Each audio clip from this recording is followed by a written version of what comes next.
बिस्मिल्लाहिर्रहमानिर्रहीम। अस्सलाम वालेकुम वीवर्स, कैसे हैं आप सब। उम्मीद करती हूँ कि आप सब ठीक ठाक होंगे। आज की हमारी स्पेशल रेसिपी है क्रिस्पी पोटैटो ब्रेड रोल, जो कि सिर्फ 10 मिनट में बनकर तैयार हो जाते हैं। आप इन्हें चाहें तो बच्चों के लंच बॉक्स या टिफ़िन में पैक करके भी दे सकते हैं।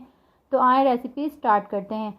मैंने यहाँ पर लिए हैं 3 अदद बॉयल पोटैटोज़, जिनका मैंने छिलका उतार कर इन्हें कांटे से अच्छी तरह से मैश कर लिया है। आप चाहें तो यहाँ पर मैशर का भी यूज़ कर सकते हैं और या फिर आप इन्हें हाथों से भी अच्छे से मैश कर सकते हैं।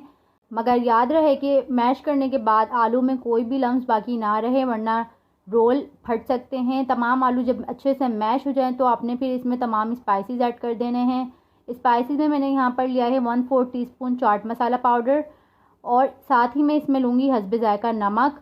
इसी के साथ मैं यहाँ पर लूँगी चिली फ्लेक्स हस्बे ज़रूरत। आप इसे कम या ज़्यादा अपने टेस्ट के अकॉर्डिंग कर सकते हैं। इसी के साथ मैंने 2 अदद हरी मिर्च और एक दरमियाने साइज़ की प्याज बारीक चॉप करके इसमें ऐड कर दी है। और अब मैं इस तमाम मिक्सचर को अच्छे से मिक्स करके एक जान कर लूँगी, ताकि तमाम मसाले और इसमें प्याज हरी मिर्च आपस में अच्छे से मिक्स हो जाएं और अच्छा सा मिक्सचर बन जाए। अब मैंने यहाँ पर 4 से 5 अदद ब्रेड स्लाइस ले ली हैं, जिनके मैं कॉर्नर्स को एक शार्प नाइफ से कट कर लूँगी। इन कॉर्नर्स को आपने ज़ाया नहीं करना है, बल्कि इन कॉर्नर्स का हमने ब्रेड क्रम्ब बनाना है। और आपने एक एक करके तमाम स्लाइसिस के कॉर्नर्स को अच्छे से कट कर लेना है। जब तमाम कॉर्नर्स कट हो जाएं स्लाइसिस के, तो आपने तमाम कॉर्नर्स का जो बचे हुए टुकड़े होंगे उन्हें एक आपने मिक्सर में डालकर इसे अच्छी तरह से ग्राइंड कर लेना है और इसका आपने अच्छे से ब्रेड क्रम्स बना लेना है। तो व्यूअर्स, आप देख सकते हैं ब्रेड क्रम्स बनकर तैयार है। अब मैंने इसे एक अलग प्लेट में मिक्सर से निकाल के सेपरेट कर लिया है। अब मैंने एक ब्रेड स्लाइस ली, जिस पर मैंने तैयार किया हुआ आलूओं का मिक्सचर कांटे की हेल्प से अच्छी तरह से इक्वली पूरी ब्रेड पर स्प्रेड कर दिया। और फिर मैंने इसका रोल बना लिया, और रोल बना लेने के बाद मैंने इसको एक बार अंडे में डिप किया, और फिर मैंने इसको अंडे में अच्छे से डिप करने के बाद इसके ऊपर ब्रेड क्रम्स भी अच्छे से लगा दिए हैं।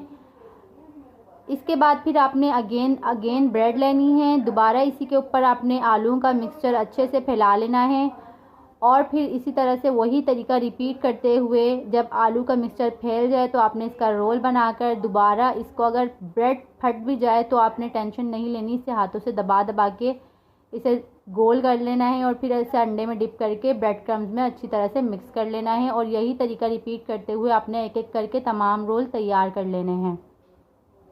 अब मैंने एक फ्राइंग पैन लिया, जिसमें मैंने हस्बे ज़रूरत कुकिंग ऑयल को गरम कर लिया, और जब ऑयल गरम हो गया तो मैंने इसमें एक एक करके तमाम रोल्स ऐड कर दिए। आपने इन्हें डीप फ्राई नहीं करना, बल्कि शैलो फ्राई करना है, वरना ये बहुत ज़्यादा ऑयली हो जाएंगे और सॉगी भी हो जाएंगे। और फिर आपने इन्हें लो फ्लेम पर अलट पलट करते हुए हर तरफ से इक्वली लाइट ब्राउन सेक लेना है। और जैसे जैसे रोल सिकते जाएं तो आप इसे अलग प्लेट में कोई पेपर टॉवल या फिर बटर पेपर या कोई भी न्यूज़पेपर रखकर इसे डिश आउट कर सकते हैं, ताकि ब्रेड रोल्स में से एक्स्ट्रा ऑयल ऑब्ज़र्व हो जाए और ये मज़ीद सॉगी ना हो सकें। So viewers, finally bread rolls बनकर तैयार हैं। आप चाहें तो इन्हें बच्चों के लंच बॉक्स या फिर टी टाइम स्नैक्स के तौर पर भी झटपट बनाकर खा सकते हैं। आप इस रेसिपी को ज़रूर ट्राई करिएगा और कमेंट सेक्शन में मुझे अपना फीडबैक दीजिएगा कि आपको ये रेसिपी कैसी लगी और नेक्स्ट रेसिपी मैं आपके लिए क्या बनाऊं। इसी के साथ अगर आप मेरे चैनल पर नए हैं तो मेरी वीडियोस को ज़रूर लाइक करें, मेरा चैनल सब्सक्राइब करें, बेल आइकन ज़रूर दबाएं और अपने फ्रेंड्स एंड फैमिली के साथ मेरा चैनल शेयर करना ना भूलें। अल्लाह हाफिज़।